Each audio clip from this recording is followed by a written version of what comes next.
Today we got Wingstop. We are back with another episode of the series called The Best, where I highlight the best orders from each restaurant or in each category. Today, obviously, I had to do one of my favorite places. Wingstop has, and that is what is on the agenda today. Most people are familiar with Wingstop, so I'm not going to waste your time with some long-winded intro. I'm going to get right into what the heck we have. Now, there are two separate orders here for a reason.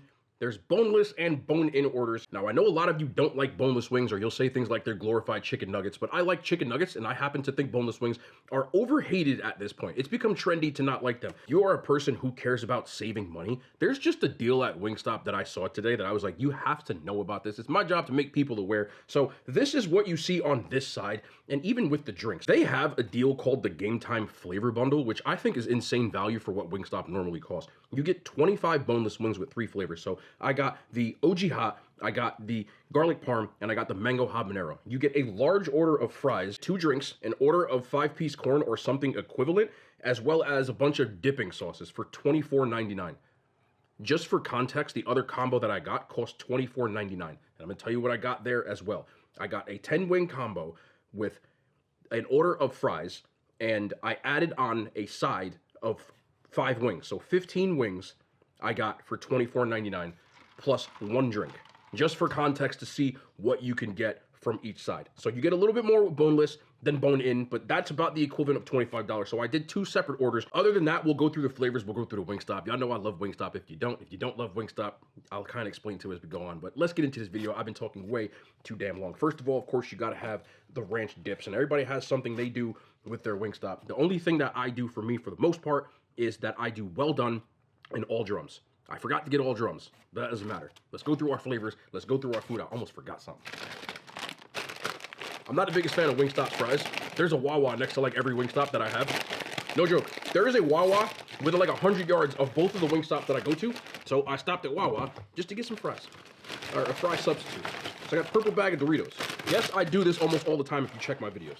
So that's gonna be hanging off to the side, but I like to mix my own fries. Anyway, first flavor of my best Wingstop order is the Nick's Lemon and Garlic. I said this before, if you're in a place that doesn't have like in the New York area, you probably have another franchise. So I've seen Lakers Lemon and Garlic as well. If not, you can always ask them. Some places won't do it, but just ask them to mix lemon pepper and garlic parm, because that is literally all it is. Well done is always the play. Perfect cook on the wings. Still juicy. And on point. A lot of people say, why do you dip Wingstop wings in ranch? Specifically, because I'm not a ranch person if you watch any of my other videos. But Wingstop ranch actually has something in it. Crack or something.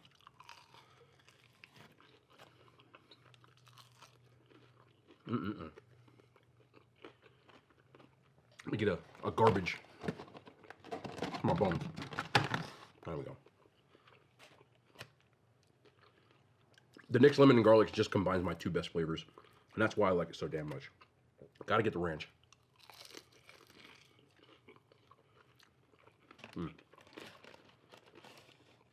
And make sure, again, for me, that they're well done. Of course, the OG Lemon Pep, one of my favorites, gotta have.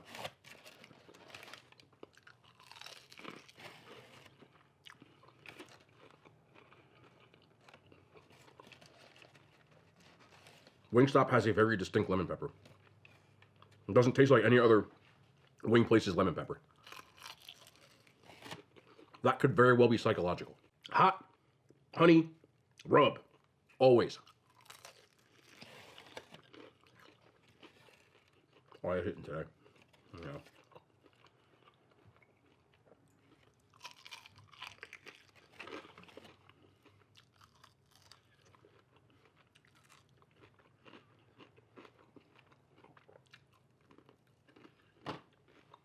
By the way, I know this is a lot of food. This already has people, I'm literally eating like 1 or 2 from each. That's why there's so much buffalo. Because they like OG Hot more than me. But I figured since I bought it, I'd be like, all right, let me bring some wings.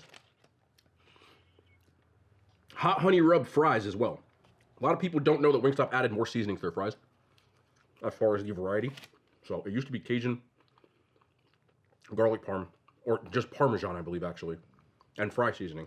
But now you can get lemon pepper as well as hot honey rub. which I'm a fan of.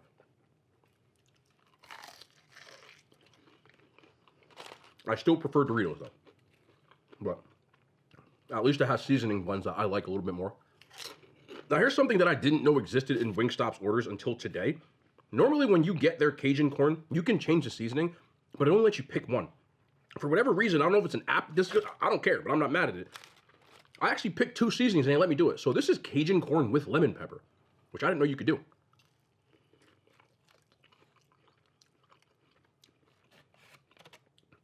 Not mad.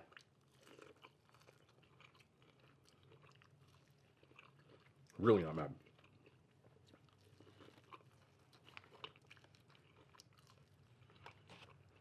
Again, if you're unfamiliar with Wingstop, I completely get why you're like, why are you putting everything with ranch? Wingstop specifically, it's like, it just goes. Just do it, okay? I have nothing to say. But this, if I'm getting a bone-in order, this is my order. And yes, I would 100% eat 15 wings to myself. That's crazy. Okay, I'll ask y'all, as a fellow big back like I am, if you're ordering wings, for example, it doesn't have to be Wingstop at any place. How many wings do you get? Even in high school, we used to go to Hooters every weekend, or every Monday night for Monday Night Football. Like the whole football team would go. I would always get 20 wings. One time I got 50 and ate them all. But for me, 20 wings and curly fries was my Hooters order. That was me in high school. So, I don't know how many y'all do. But to me, it would be between 15 and 20 for my order. No matter what. Yes, I'm eating them all too. Let's get to the boneless. Got the OG hot, which I rock with at times. But I really like it with the boneless. Something with Wingstop for me, again, I think certain sauces work better with bone-in and boneless. So I prefer the wet sauces on the boneless. And then if you notice, all the dry rubs are on the bone-in. So that's where the variety comes from and what started the, maybe I should do 2 different types of orders. The boneless, it's either this or the Cajun is the way I go for it. But this is a weird one. I like when the buffalo kind of seeps into the, and it makes it a little bit softer. I know, again, I'm just telling you out of preference, but I still had to show love some way for the garlic parm, which is one of my favorite Wingstop flavors. But when lemon garlic is there, I prefer that over the garlic parm. But it's a limited edition flavor, so it's never not there all the time.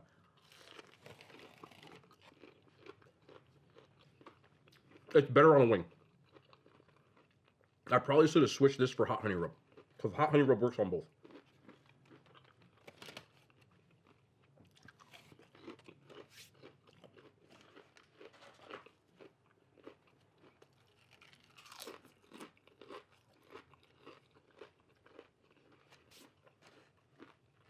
I'm telling you, try purple bag Doritos with Wingstop. The combo is goated.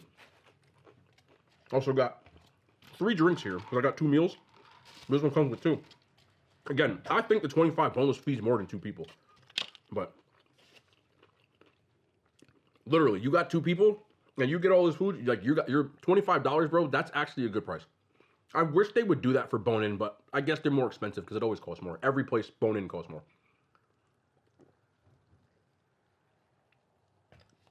Their fucking Diet Coke is always flat. It's always flat. Always flat.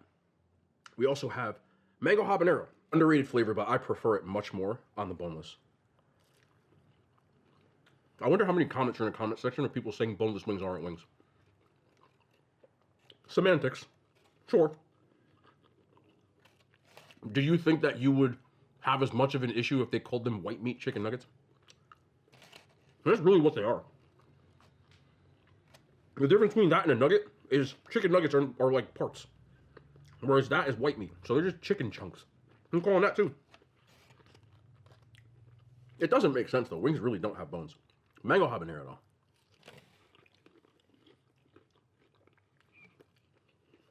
Look how much ranch I use. And you get yourself one of these.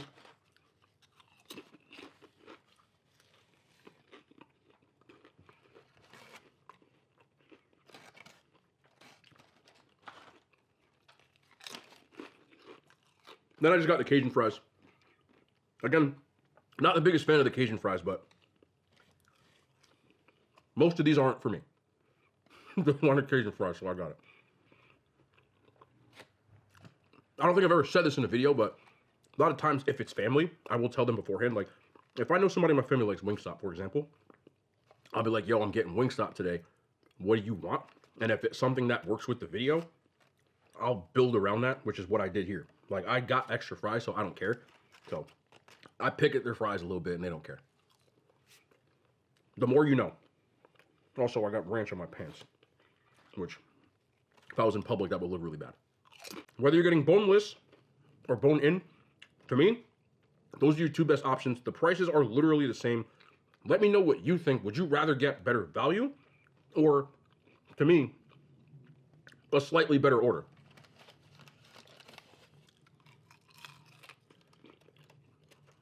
The only thing that all these places, again, bone-in wings are just more expensive, I guess. Because it's not just them. And Wingstop has a regular boneless meal deal that's $14.99. It's about half of what you get here. And it's only boneless. They also have an all-in bundle, which is $22, where you get boneless and tenders. But my only guess is more people want bone-in wings. So we're trying to push people to more boneless. It's the only thing I have. I don't know. I know there's some people that actually don't like eating meat on the bone. I'm not one of them, but either way, Wingstop for me, still one of my favorite places. The only two fast casual places, again, no drive-through, but franchise, and they make your food to order, is fast casual. There's also casual sit-down chains like your Applebee's or Chili's, but that's the category. The only other two places that I prefer in this category, Five Guys and Dave's Hot Chicken, believe it or not. But Freddy's Steak Burgers is considered a fast casual chain technically with a drive-thru, which I'd probably pick before this as well, because I like that place too. They consider themselves a fast casual chain, but they do have drive-thrus, so they're like right in the middle. Also, their prices are lower than this. I gotta go back to Freddy's, because I was hitting. Well, I saw something a week ago that really changed my perspective on things, and it's very rare that I can see something and just be influenced by a video that lasts less than 2 minutes. So, for people who aren't familiar, there's he's an interviewer, I guess you would call him. His name is Speedy. He interviews celebrities and other people of the like. Recently, he did an interview with The Rock. And he had a follow-up to that interview that he posted about on his socials, where he said he changed The Rock's life. Great hook. People don't know, shorts, you need a hook. First couple of seconds, you got to have something that gets people in. So I'm like, how did your interview change The Rock's life? Of course, I'm in. So I watched the whole thing, and then it changed mine. So, to be a good interviewer, in my opinion, you have to be able to get the person you're talking to comfortable, but also ask them questions that they feel compelled to talk about. Bad interviewers, they ask questions and the interviewer's like, I don't want to talk about that. I don't want to talk about it. You can see they're short. But when they can get you talking, to me, that makes for a good interview for entertainment, in my opinion. So, he shows a clip of The Rock basically saying, I did this interview with Speedy, and Speedy changed my life. The Rock said it. So, okay, cool. He says in the interview, which they then show a clip of, he asks him, you're so busy, you're so successful, which obviously, whether you don't like The Rock or not, he's got a ton of business ventures, a ton of movies. Anybody who's got kids, like, they probably like listening to him in Moana, you know, stuff like that. And he's obviously making serious bank, and he's always working. So, with that, he goes, are you happy? Are you having fun? And you could see The Rock's face literally change, where he's like, that's a good question. It made me ask myself the same question. A lot of people work really hard, and, you know, I know people don't look at what I do as a real job. That's, you know, whether you want to say it or not. But between all the socials that I'm on, I put out 2 shorts and 1 long form video 365 days a year. And I've done it for the last 3 years. I've put out videos almost every single day. On YouTube, most people know that they're consistent watchers. There's going to be a video at 6 p.m. Eastern time. There has been one for the last 2.5 years. Every day. Not a lot of channels tend to do that. There are more now I've seen. Most of them are like talking head type of channels where they put out Moist Critical, for example, who's like one of the, he's got a ton of subscribers. I know he puts out like 3 or 4 videos a day. They're talking head videos, but at the end of the day, it's still, when you're trying to entertain people, anybody could, technically speaking, put out 4, but in order to keep them entertained, that they're watching multiple videos a day, you've always got to come up with different topics, different things to talk about, different... It's mentally kind of taxing to be like, am I doing the best thing I can to make sure that people are actually watching these videos? Again, I'm not talking about how hard the job and stuff like that. I'm just giving you a glimpse into what it is. So, sometimes for me, it's like, okay, well, are people going to care if I make this video? Are people going to watch this video? And you try to come up with new ideas, and obviously putting out different videos a day. You're always editing, rendering, etc. Again, the shorts actually take more time to render because I'm condensing these into like 1 or 2 minute videos, but doing research, trying to find restaurants, always try to be on top of what comes out new. I don't ever stop not thinking about it, in other words. Even though people are only seeing this hour or 30 minutes that I'm recording, there's something, it's 2 a.m. sometimes, and I'm looking at all my fast food apps and different apps. Okay, what's new? What's out? I'm always doing that. Now, obviously, with the success, thank you to the channel, but the channel's doing good. I'm always answering emails. I just have a management team at this point that I'm either signing off or not doing brand deals. I have the merch line, which I've been working really hard on getting the designs and everything. Almost here, by the way. Posted a story on Instagram. I have samples being sent to me right now, and as long as I okay them, the merch will be live by the next week or 2. So I'm really excited about that, but obviously work goes into that.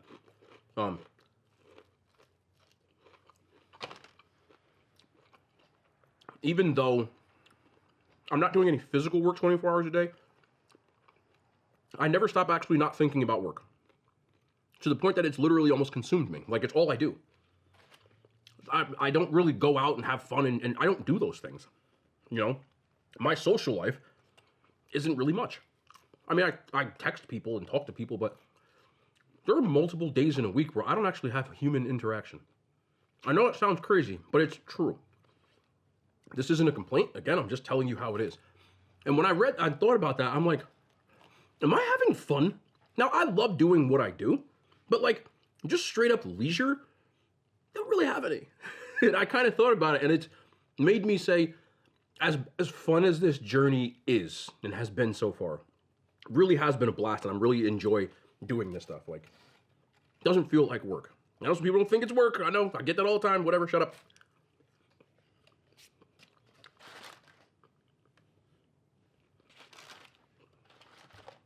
But I also have to take time to actually enjoy the ride. It doesn't mean I have to stop working. It just means, like, I don't know, take a nap. Like, I don't really sleep either, you know, so I have to find some sort of balance that, again, I've run my own business for a decade before I was doing this. I haven't taken a vacation in a decade. I started my business in 2014. I have literally not gone on vacation since then. Nowhere. If you want to count going to New York City, it's the only time I've really left the state. So I have to find a balance where I'm not going to not work on vacation.